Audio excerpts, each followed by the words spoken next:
I, 28M, and my girlfriend, Kat, 25F, have been together for a little over 2 years. Our relationship has been pretty awesome. She really lights up my life, and I adore her.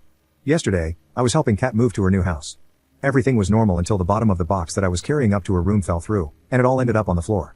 Everything that was in the box was okay except for this small wooden/wicker box that split a little bit around the hinges for the lid. Because of the way the little box split, a photo had slid out. I opened the lid so that I could put the photo back in. I wasn't trying to snoop at all, but I decided to look at some of the photos. It was a lot of family, pets, and friends from different places and life stages. Then, I came across a few photos of Kat in a hospital bed holding 2 newborn babies, followed by more pictures of the babies. I kind of froze, and my stomach twisted. Kat walked into the room and saw me sitting on the floor with the baby pictures, and she looked horrified. We didn't say anything for a few moments, and then she sat on the floor in front of me and asked if I had any questions about what I had just found. I asked her if these were her babies, and she started crying while nodding yes. I felt myself getting angry, and I asked her why she would hide them from me. We've been together for over 2 years, and we were starting to plan our future. I told her that I didn't want to be a stepdad, and she had told me that she didn't want to have children. At this point, I was yelling, and she was just crying, not saying anything until she blurted out, "They're not alive anymore." I didn't have anything to say, and I couldn't stand to look at her, so I left. I decided to call my parents, and I told them everything that I wrote in this post. My dad said that I needed to talk to her and that I was rude and unempathetic in the way that I handled things, and my mom totally reamed me out for walking out on a good woman who has clearly gone through something traumatic enough that she never wanted to talk about it because I couldn't handle myself for 10 minutes to let her explain. My best friend thinks that I'm justified though. She's been trying to call me and sending me texts asking to meet with her so that she can explain everything, but I just feel betrayed and confused. I don't know where to go from here. Update 1. I'm not sure how many people will be interested in this update, but I figure I'll put it up. On Monday night, shortly after having my rear handed to me by everybody in the comments and DMs, as well as my mom telling me that I'm not the son she raised, I decided to call Kat and ask her if we could talk about everything. She said yes, but that it's an in-person talk, so we made plans for me to go over to her place Tuesday evening. I couldn't focus on anything at work, so I cut my day short and went to her place earlier in the day. It was a difficult conversation. She told me about how she ended up in an abusive relationship when she was just under 18. She talked about how this man had so much control over her that she could hardly even breathe, and the vile things he would say and do to her.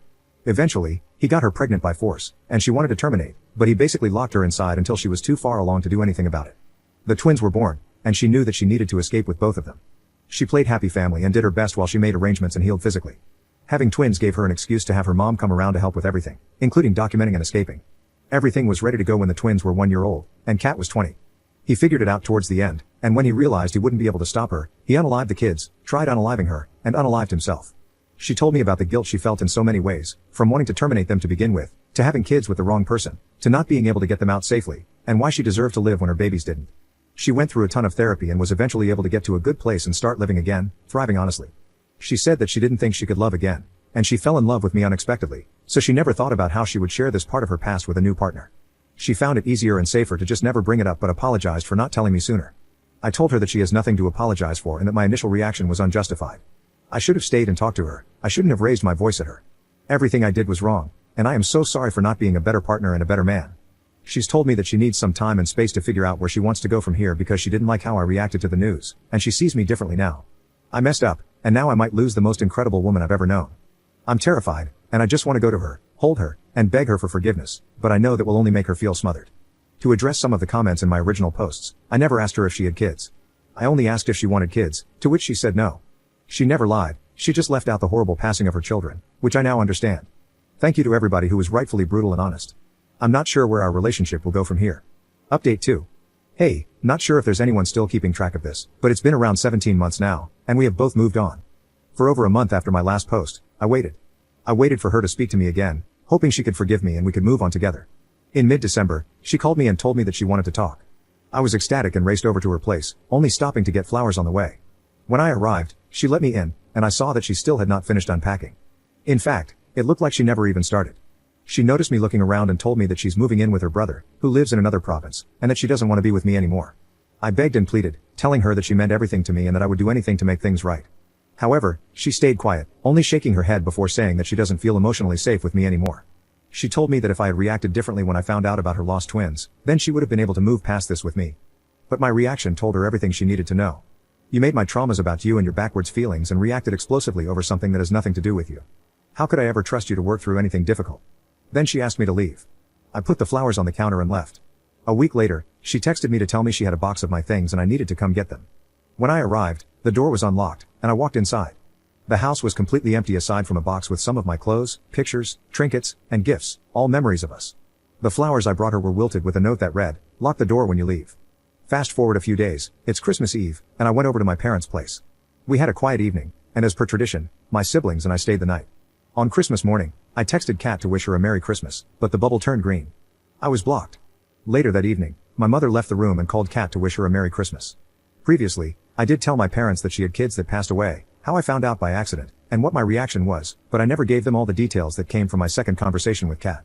My mother came back in tears, seething with rage, and screamed at me to get the hell out of her house. Kat told her everything, and in excruciating detail. I was effectively disowned by my family, with the exception of one brother. My life was falling apart faster than I could gather the pieces, and I slipped into a deep depression. For months, running on autopilot, I drank too much and used substances too much and let myself go. After a string of bad decisions, my brother who kept contact convinced me to go to therapy. It was hard, but it helped a lot, and I soon started picking myself back up. A couple of months ago, I was scrolling through social media and saw a post featuring Kat from a mutual friend of ours. They were on a group vacation, and Kat had a new boyfriend. I decided to send our mutual friend, Anna, a DM asking about Kat, and I was met with a surprisingly friendly response of mild and vague info. She's doing well and thriving in BC. We continued to chat for a few days before we decided to meet for coffee. We have been seeing each other since, and recently, we made things official. I love her more than life itself, and I plan on marrying her one day, but my heart still aches for how I hurt Kat. Edit. Anna does not know. The story Kat gave her was that she fell out of love with me, so she ended it, and I never corrected her. I assume it's because she doesn't want to tell people her story. As for being in love with Anna after only a few months, when you know, you know. I did love Kat, I loved her very much, but not how I love Anna.